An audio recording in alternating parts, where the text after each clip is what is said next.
warahmatullahi wabarakatuh. Selamat pagi siswa dan siswiku. Semoga kalian tetap dalam keadaan sehat dan tentunya selalu semangat di setiap pembelajaran. Hari ini bertemu lagi dengan Ibu Eka pada mata pelajaran PPKN. Nah, sebelum memulai pembelajaran hari ini, kita berdoa dulu yuk. Jangan lupa doakan saudara-saudara kita yang ada di wilayah lain yang sedang terkena musibah. Semoga keadaan Indonesia bisa kembali pulih. Berdoa menurut agama dan kepercayaannya masing-masing dimulai.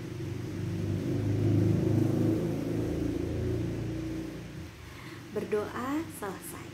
Hari ini kita masih akan melanjutkan materi sebelumnya, yaitu mengenai keberagaman, baik suku, agama, ras maupun antar golongan. Disiapkan dulu ya buku catatan, alat-alat tulisnya. Kalau ada poin-poin penting silahkan kalian catat. Kalau kalian punya pertanyaan mengenai materi hari ini boleh ditanyakan. Mau tanya di kolom komentar silahkan, mau di WhatsApp ataupun di Google Classroom silahkan. Jangan lupa absensinya diisi dan tugas yang ada di Google Classroom-nya dikerjakan ya. Ada yang masih ingat gak sih minggu lalu kita bahas tentang apa? Ya, minggu lalu kalian sudah bahas mengenai pengertian dari keberagaman. Apa sih yang dimaksud dengan keberagaman? Nah, kalau di Indonesia ada yang dinamakan dengan Bhinneka Tunggal Ika. Apa sih yang dimaksud dengan Bhinneka Tunggal Ika?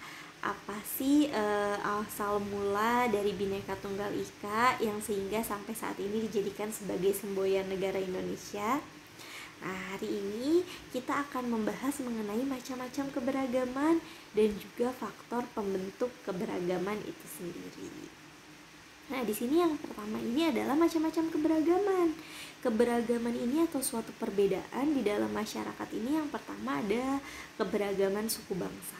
Misalnya di dunia ini kan ada bangsa Asia, bangsa Eropa, bangsa Afrika. Nah, itu juga termasuk ke dalam keberagaman. Juga ada keberagaman ras. Ada ras misalnya Austronesia, ada ras Mongoloid.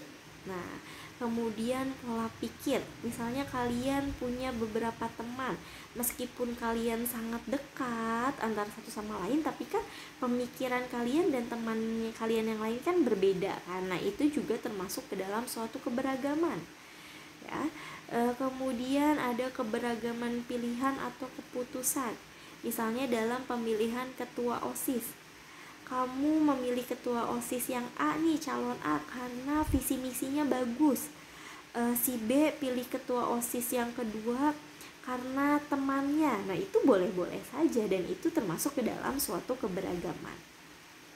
Kemudian ada keberagaman golongan ya dalam masyarakat, misalnya itu juga bisa ada keberagaman dalam agama dan juga berkepercayaan. Nah, misalnya agama di Indonesia diakuinya ini ada 6. Ada apa aja coba? Nah, kemudian ada keberagaman budaya ya kan, karena budaya antara daerah yang satu dengan daerah yang lainnya kan berbeda kan. Kemudian ada kecintaan. Nah, kecintaan misalnya kamu dengan teman kamu pun beragam.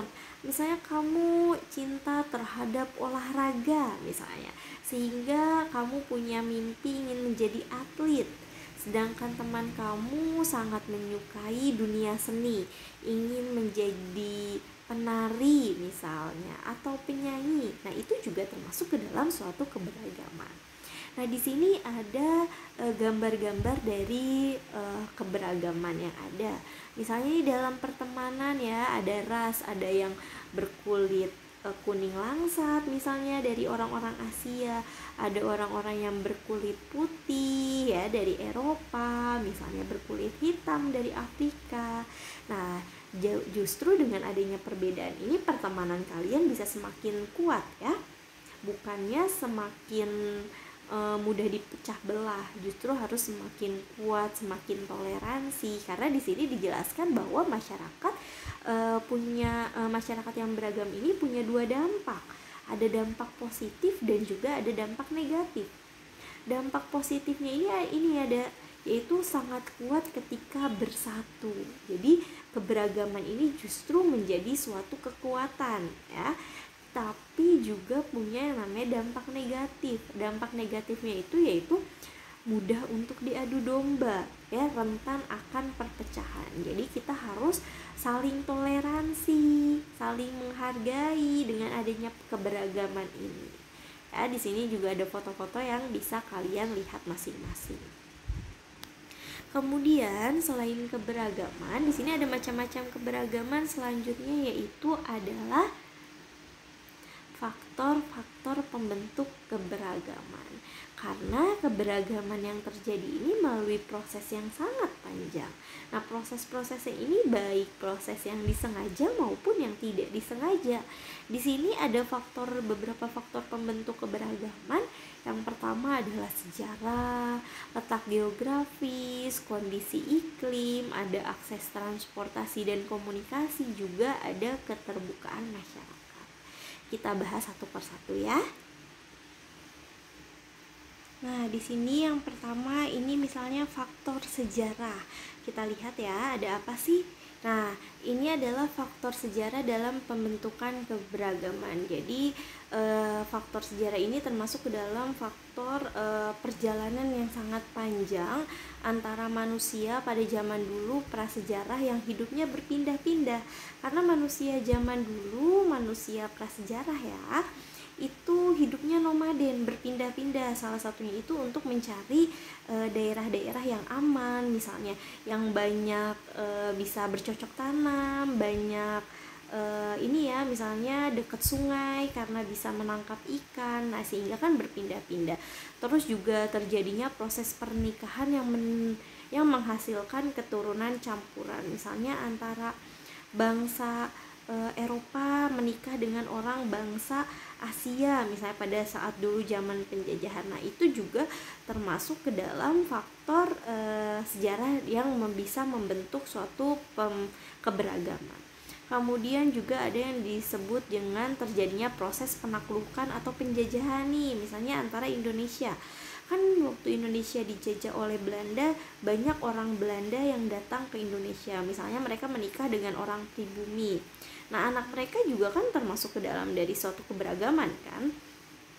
Terus juga aktivitas perdagangan antar daerah. Indonesia ini letaknya sangat strategis. Nah, sehingga dilalui oleh jalur perdagangan internasional.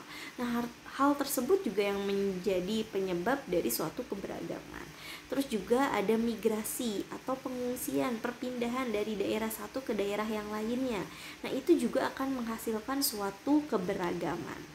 Ya, di sini ada gambar-gambarnya, ini ada gambar migrasi, ada gambar pada saat zaman dulu penjajahan gitu ya.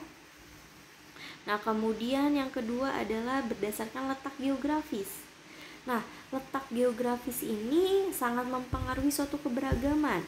Ya, misalnya di bumi ini ada terdapat 6 benua dan juga 5 samudra. Ada samudra apa aja sih? Ya, kemudian membuat suatu manusia berkembang sesuai dengan alam yang ada di sekitar atau di daerahnya. Juga misalnya Indonesia, Indonesia kan luas sekali ya, diapit oleh 2 benua, benua Asia dan juga benua Australia, diapit oleh 2 samudra, ya kan? Samudra Hindia, terus juga ada Samudra Pasifik. Nah, hal itu juga menjadi membentuk keberagaman ya, berdasarkan letak geografis. Juga misalnya di Indonesia ada dataran tinggi, dataran rendah. Kalau dataran tinggi misalnya perkebunan seperti teh, seperti itu. Kalau dataran rendah padi, misalnya tebu. Nah, itu juga salah satu faktor yang membentuk suatu keberagaman gitu. Kemudian setelah geografis juga ada kondisi alam. Ternyata kondisi alam juga mempengaruhi yang membentuk suatu keberagaman. Nah, di sini kondisi alam iklim yang berbeda-beda sehingga mengakibatkan keberagaman kondisi alam yang setiap daerah berpengaruh terhadap manusia yang harus menyesuaikan diri di lingkungannya. Nah, seperti pola perilaku, juga ada mata pencaharian. Di sini ya mata pencahariannya ada contohnya nih. Kalau daerah tinggi, dataran tinggi atau daerah-daerah dingin biasanya ada kalau sejuk ya kan di puncak gitu ya, ada kebun teh, kebun kopi, sayuran-sayuran. Nah, itu juga termasuk ke dalam faktor pembentuk suatu keberagaman. Kemudian kalau di daerah panas ya, di dataran rendah, dia tanamannya itu, para petaninya itu menanam padi, menanam tebu. Nah, ini adalah faktor dari iklim yang membentuk suatu keberagaman. Kemudian ada akses transportasi dan komunikasi. Di sini ada banyak ya. Ada darat misalnya melalui mobil atau kereta, ada udara melalui pesawat. Terus komunikasi sekarang semakin berkembang. Ada televisi yang semakin canggih, misalnya bisa disambungkan dengan YouTube gitu kan kalau sekarang. Terus handphone, laptop semakin canggih. Nah, ini juga termasuk ke dalam faktor dalam pembentukan suatu keberagaman, karena akses transportasi dan komunikasi di sini dikatakan menjadi sarana yang penting bagi manusia untuk berkembang dengan adanya akses yang tersebut. Nah, sehingga memungkinkan manusia untuk saling berinteraksi dan juga belajar dari manusia yang lain. Dengan adanya internet kan orang Indonesia bisa langsung tahu berita apa sih yang terjadi di Amerika misalnya. Nah, begitu juga sebaliknya, orang Amerika bisa tahu, wah di Indonesia sedang terjadi ini nih gitu. Jadi kan semakin cepat gitu. Nah, kemudian selain faktor transportasi dan komunikasi, yang terakhir juga ada faktor keterbukaan masyarakat.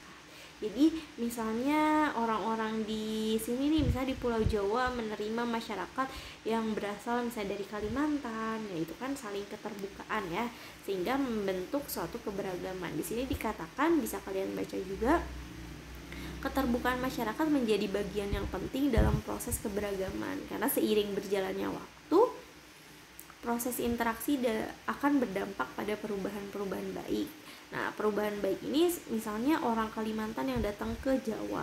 Nah, sehingga akan bentuk suatu perpaduan budaya antara Kalimantan dengan Jawa misalnya. Nah, ini kita harus terima ya, justru kita tidak boleh menutup diri, karena kalau kita menutup diri, kita akan tertinggal ya, kita tidak bisa menerima keterbukaan, kita akan tertinggal kayak gitu. Justru kita harus menerima keterbukaan, tetapi harus kita pilih-pilih yaitu yang baik-baiknya, seperti ini ya. Nah, ini merupakan adalah faktor-faktor pembentuk dari suatu keberagaman. Gimana? Kalian sudah paham belum? Kalau kalian belum paham, kalian boleh tanyakan ya di kolom komentar tadi. Jangan sungkan, kita diskusi sama-sama, bisa sambil kalian baca buku paket kalian juga. Nah, sampai di sini pertemuan kita hari ini. Terima kasih ya. Tetap jaga kesehatan, ingat 4M. Mencuci tangan, memakai masker, menjaga jarak, dan juga menjauhi kerumunan. Terima kasih. Wassalamualaikum warahmatullahi wabarakatuh.